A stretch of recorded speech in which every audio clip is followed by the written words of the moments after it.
All right, so we have some amazing panelists today, and we'll have them introduce themselves, excuse me. But today we're focusing on next-gen driving impact and what it means to actually build the next generation of impact-driven initiatives, organizations, investment firms. And we're so honored to have all of these people here with us today. Chelsea, do you want to start by introducing yourself, and then we'll go down in a line? Sure. So I'm Chelsea Toller. As a lot of NextGens do, I wear a few different hats. And one of those hats is being co-founder of Nova Impact with Olivia Dell. We also partner with Giving Tuesday and with UNSDSN and UNSDSN Youth.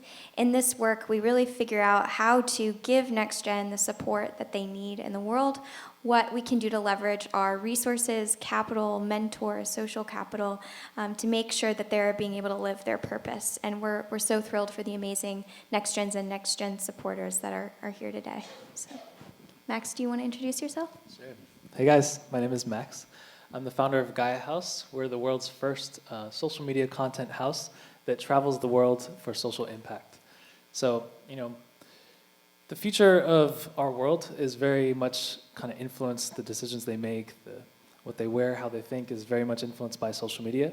And right now it's kind of being utilized to exploit our deepest insecurities and profit from that. And so this is a project to really turn the tides on that and utilize social media to direct the attention towards nonprofits and causes around the world that need our help. And so that's what it is. Hey y'all, I'm Kelly Wilson. In my day job, I have worked in social impact for the last decade in entertainment, but my philanthropy hat, I very proudly work with UNICEF Next Generation. UNICEF is a global organization that works on behalf of children in 190 countries and territories around the world 24/7.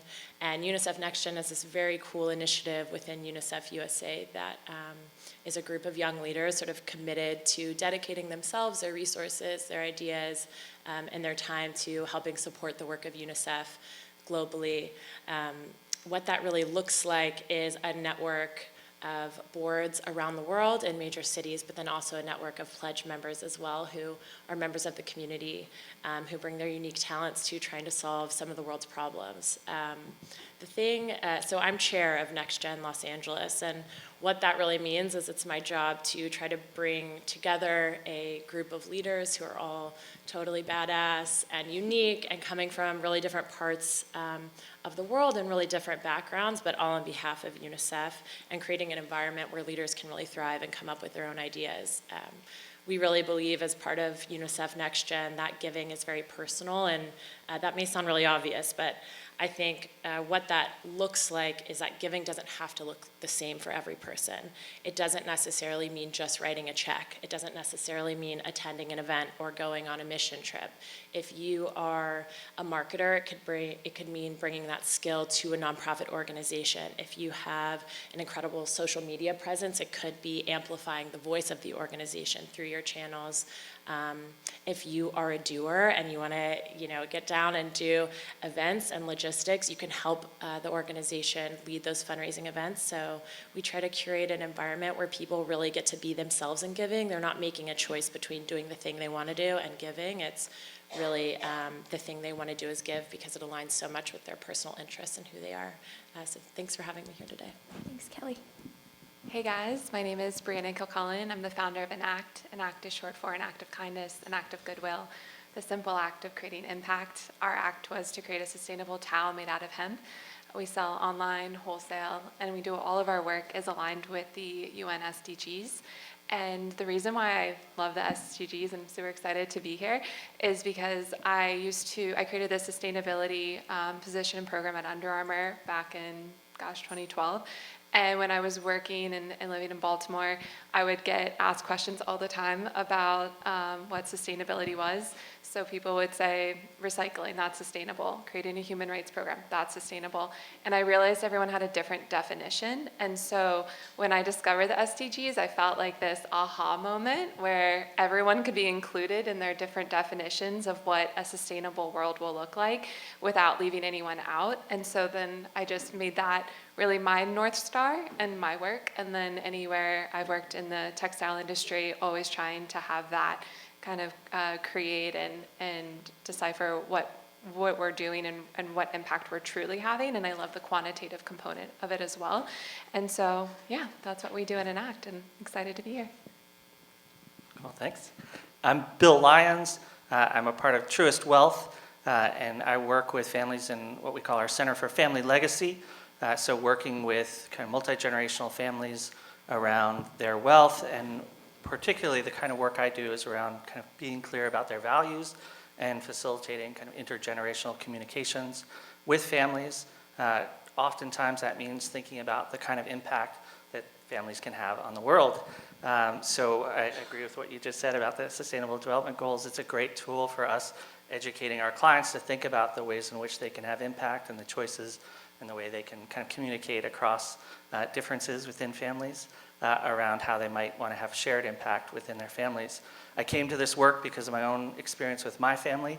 My father passed away suddenly when I was in my first year of law school, and I was sort of suddenly in a role of being involved in some financial decision making and other things that we may talk a little bit more about. And so really passionate about helping prepare and educate young people who will be responsible for significant wealth to think about how they can do that effectively and be great stewards. I was also a co-chair with Chelsea on the Nexus working group on family prosperity working group. And Nexus is a group of next-gen philanthropists and next-gen social entrepreneurs, and I see some familiar faces in the audience from that network, but really excited to be here and be a part of this, so thanks so much. Hi everyone, my name is Krishna and I'm the founder of Impactive. So when we talk about making an impact on our next generation, where do young people spend most of their time? Anyone want to say? On TikTok. Well, that too, social media, a bunch of things, but school, right? So, universities and high school and just in general school. So in the classroom, there's a lot of potential for our students to connect with the real world. And there's a lot of untapped potential there. And so what we're doing with Impactive is being able to connect what students are doing in the classroom to things they can do to make a positive impact, as well as first, the goal was to start with social impact projects, but we expanded to any types of projects that students can work on with real companies, real nonprofits and organizations. So we partner with different companies and provide that as a matchmaking tool, as well as an opportunity for classrooms to connect and work on real projects.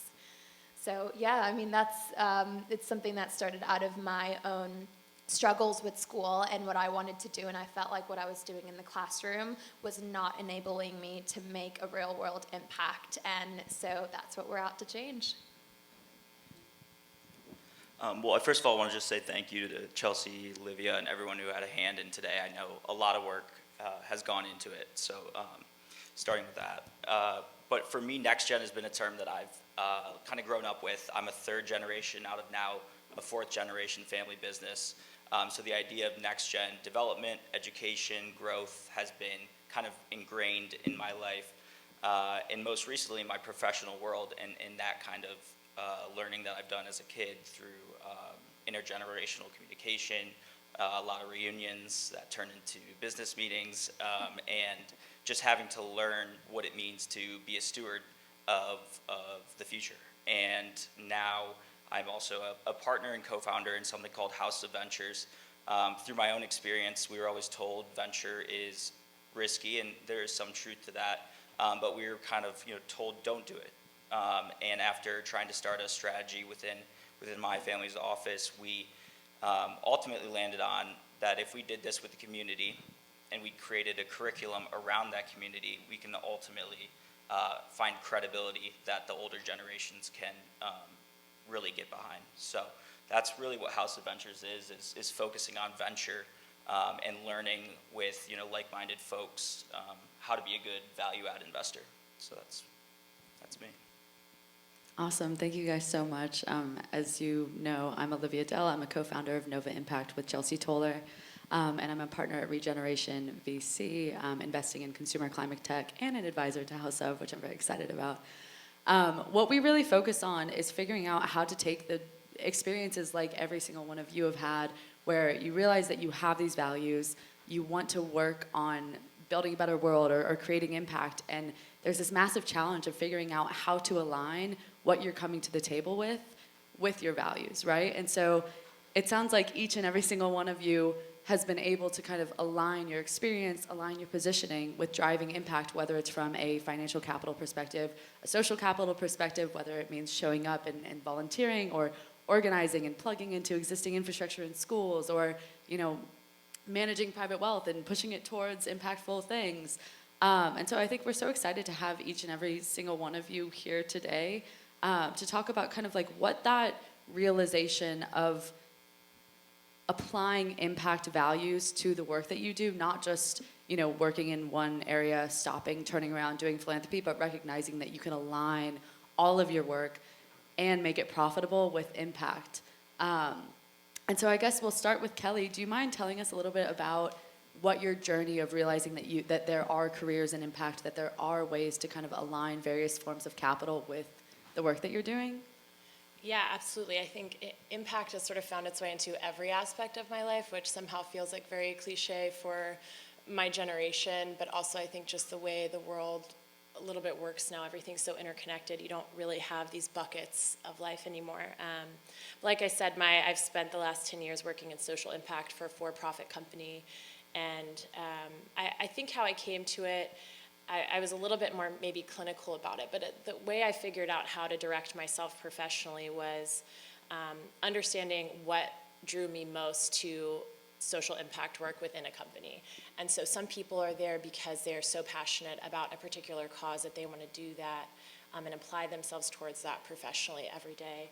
I came to it because using giving as a strategy, and I mean that in a way that is meant to support impact, right, global impact, but this idea of giving being a strategy for companies and figuring out what that strategy can be between a company and where it can make a big difference totally excites me. So that's the part of the work that I love, that sort of brand development, value creation, and then strategic creation behind that within the corporate structure. So that's what I drew myself towards. I went to USC, and so entertainment is the business of the town, and that's how I landed in entertainment. But I think the great thing that I discovered, particularly at the studio that I was at, was that there was a lot of appetite and excitement around building it. And so you have to grow what that investment is over time and bring senior leaders on, of course, over time. But I think the opportunity to kind of define that for a company was really exciting. I will say one thing just on the nonprofit side and on the UNICEF side in terms of what to look for. When I was looking for what nonprofits I want to be involved in, obviously kids are my cause. That is what I'm most passionate about, so I want to spend my free time doing that. But the other thing that I looked for is what organizations are actually investing in the voice of young people. So I knew that when I arrived to that organization, I would be able to have a voice and have an impact, not have to fight from within to show the value of my voice. And so I discovered UNICEF NextGen, which, you know, my professional job is to vet nonprofits. So I have to look at them very clinically, look black and white, as to who we should be working with and who maybe isn't there yet for us to work with. So I put that hat on with UNICEF, and there really was no other organization investing in the voice of the next generation of leaders like UNICEF. And so that totally unlocked my ability to be able to make a difference, to sort of test out ideas within the organization. And about 6 years ago, I actually joined the national board, which is not a NextGen board of the organization, which I think just is not a credit to me, but is a credit to the organization, showing that they're totally invested in what do young leaders look for and how do we make sure we can be sustainable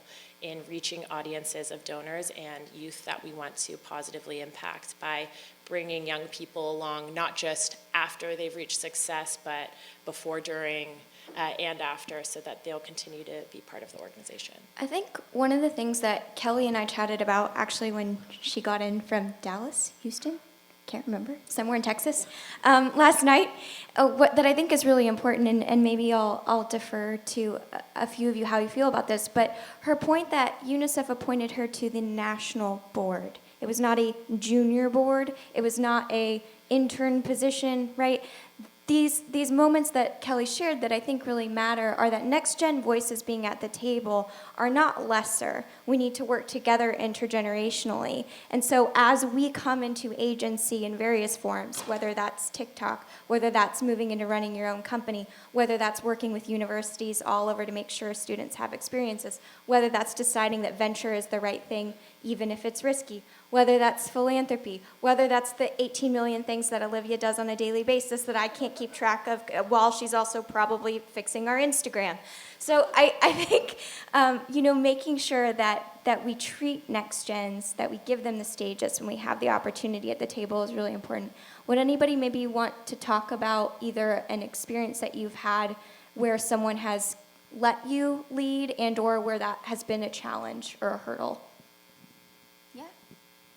Go ahead. I was going to say, relative to, so this isn't necessarily a personal story, but over the last couple years, I've gone to a lot of education-related conferences, which are supposed to have young people, right? And out of maybe 10 conferences, every single one of them, I would see less than 5% being young people, and that also includes South by EDU here in Austin, Texas last year. And that's crazy to me. I've been attending conferences in this space because I'm passionate about change in this space since I was in high school, but I would say I'm one of the, under 5%. And so my mentors and the people that have, invited me to, held my hand and said, hey, come here and do this. Here's a chance to, voice your opinion on this area or this topic and, what you can actually do. That was so meaningful to me. And I would say I encourage every single adult in this room to invite the young people that you know, not just your own kids, but people that, if you do, but people that you're seeing day in and day out, and just giving them an opportunity to do something that's meaningful. I think that goes a very long way. Yeah, we at Nova, we completely agree with that. And one of the things that we really try to foster is creating space for Next Gen to show up and be a part of these conversations so that they have a basis of understanding when they do step into roles of actually deploying capital or in various forms. But also, we really, really are focused on creating the space for Next Gen to come and learn and listen from the people who have been doing this for however many years, right? There are people who have been driving the impact space. There are people who have been driving the investment space, the philanthropic spaces for so many years. And bringing those two groups of stakeholders together to say, hey, there's some incredible learnings that can be applied while also creating space for fresh ideas, fresh blood to come in is massively important. And so, and beyond that, it's not just kind of having intergenerational conversations, which are extremely important, but it's also having peer conversations where people are coming together and saying, hey, I'm going through this challenge. This is how I'm thinking about it. How did you go through that? How did you think of that? And that applies to diligence, both investment-wise and philanthropically. It applies to diligence of how we spend our time, our talent, and how we are supportive of initiatives all over the world. So we definitely want to drive home that we are massive advocates for Next Gen showing up in these spaces, and we also want to respect and represent the work that people have been doing for years and years and years. Yeah, Ben, do you want to talk about a little bit about your experience kind of stepping into those roles? Yeah, I was going to add that, the idea of being at the table where the action is happening versus being kind of placed at the kids' table is something that we're trying to work on in House of. A lot of the people that are looking to become members of House of, we're calling our LPs members. We want to eliminate the limited part of that. We really want to bring them in, give them a seat at the table, and help them engage with the process, help them learn about venture, and really come into an action-oriented space. And in my experience, there's been learning opportunities, which is great, and you always talk about talking about being on the table, right? And it's never action-driven. So what we're trying to do is provide a space where people can be a part of the decision-making as a younger, next-gen, eager-to-learn person. I think too, what I would say to kind of add to this conversation is also for those in the room that care about youth and want to put capital towards that, sponsorships, things like that. One of the things that I'm really grateful to Bill and the Truist team for championing is a lot of times we see people that try to sponsor and then have us be invited in, as opposed to providing capital to let us lead the change that we want to see, and making this really intergenerational. And so I'm wondering, Bill, if maybe you want to talk about, why you've seen it be important for those that want to sponsor Next Gen or want to sponsor and move capital for good, how to play that so beautifully as you all have. Well, thanks so much, and we're so excited to be able to support this and leaders like you. And I think from my own experience, when I came into roles of being responsible for kind of family wealth, it was pretty sudden, and that's not the best way to do it. In the midst of grief and loss, to try and learn about kind of financial literacy and trusts and foundations is the worst time to possibly try and learn and understand that space. And so if you can, like some families, really engage earlier and prepare people to be stewards. And a lot of parents and grandparents are kind of concerned that we don't want to give too much to these young people too soon. It might negatively impact their lives. And one foundation that I worked with, he was a very entrepreneurial founder, and he said the only way you learn is by making decisions yourself. So they created a separate foundation and put $1 million in it and said the Next Gen is going to just make these decisions. And one of the first decisions, that sometimes parents are worried that giving some people a little bit of power and control, they might kind of want more. The first decision this group made was, how are we going to help our cousins, our younger cousins, get more involved and learn more about our grandparents who they didn't know like we did. When they were kind of college age, they knew their grandparents. And so this beautiful kind of action of kind of as soon as they got a little bit, they turned to think about who they could pass it on to. And so to me, the ways in which kind of the next generation engagement is just so, such an additive experience. And often for many of the families we work with, Darren talked about, who are you without the ball this morning as he kicked it off. And so often the questions that come from the Next Gen help clarify who the family is. Who do you want to be? How do you want to have impact as a family? This business we built, this wealth we built, there are ways we can have impact on the world that we didn't even think about. We were just thinking about growing this business day in and day out, and what other opportunities are there to have impact in the world. So it's just sort of a contagious thing, and so to invest in that is such a treat. So thanks. Yeah, absolutely. No, it makes a ton of sense of kind of bringing together these generations and figuring out what people are caring about. Max, do you mind talking to us a little bit about kind of what it means to, or what it's meant for you to leverage this massive thing that everybody is so addicted to, including me, and driving it towards impact and kind of representing the next generation voice through your platform? I will also, before you say that, I'm just going to jump in and say, we asked Max to be a part of this. A friend of ours that I care greatly about has worked with Max before. And Max said, Chelsea, would it actually be okay if I bring all 12 Next Gen to this conference? And I was like, I don't know, we're gonna figure it out. But yeah, no, we're so excited, and I think you really embody what it means to bring other young leaders alongside you and give platforms and allow them to engage. So I'd love for you to share a little bit about what the amazing work that you've done. Thank you so much. And thank you guys for supporting us and bringing us down. So can I actually have Gaia House stand up and let's give Gaia House a hand. These are our creators. And Max, remind me collectively, you all on TikTok have... Okay, so, I'll give you, so I founded an agency back in 2018 at the birth of, song promos. We kind of invented that. And so collectively, I represent a group of influencers who reach 1.5 billion combined followers across different platforms. And so we kind of, for 2.5 years ran the music industry. The music industry was mercy to what we decided was going to be the trend. And that's what set the Billboard charts for 2.5 years, built a lot of careers. Fast fashion, unfortunately, $140 billion industry we're responsible for the birth of that and the success of that. So, social media is without a doubt really, really powerful way to grow companies and businesses. But interestingly enough, in this space, when it comes to, hey, let's use our power for good and impact, when we went back to some of those companies and said, hey, can we get sponsorship to go around the world and educate Gen Z on people who are suffering in third world countries and enable them to help out and give them a direct way to help out charities?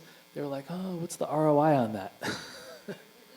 So, it's really interesting. I'm very grateful to be here because you're providing us with a real platform and an opportunity to, feel appreciated and understood and respected in what we're doing. But it is a big challenge, honestly, to get this off the ground with the big money corporation people. But I just want to also mention social media. Like, people don't think about this a lot, but celebrities, influencers, they kind of decide what is right and wrong and cool in a lot of our minds without us really realizing it. When you get done with all the formalities and everything of your day and you go home and you want to just relax and chill, you go on your phone or you go on YouTube or you go on TV and you watch a movie, that's kind of like what subconsciously drives what you believe, in a sense. It's almost like a religion, in a sense. And I would say that our current youth spend more time on their phones than anywhere else ever. Their attention is constantly on that. And our creators, most of them were famous from the age of 15, 16, 14. Actually, Lexi is 13. And the pressure of having millions of people looking at your every single move and then directly contacting you and messaging you, oh my God, I love you, you're so perfect. When deep inside you might be having a really rough day, or telling you, oh, you're too skinny, you should kill yourself, or oh, you're too fat, or like all these, literally hundreds of thousands of people messaging you these kinds of things. That really shows the state of our youth and the state of our world. And this project is our really like our response to that, to say, hey, can we shift culture? Can we shift an entire generation's mindset and show them what it means to be happy and fulfilled, truly? Because it's not getting famous on TikTok. It's not buying clothes and looking a certain way because the next day you have to buy more. It's not any of the things that we are being pushed to think is how you become happy. But doing volunteer work and social impact and working with people who live in communities that they need a lot of help. When you see that and you're on the ground actually participating, that it changes something in your heart, and it makes you feel fulfilled, and it reminds you what's important in life and why it's beautiful to be alive. And so that is why we're doing what we're doing, and we want to share that with the rest of the world and literally shift the tide and shift the mindset of an entire generation so that we can create a more beautiful world.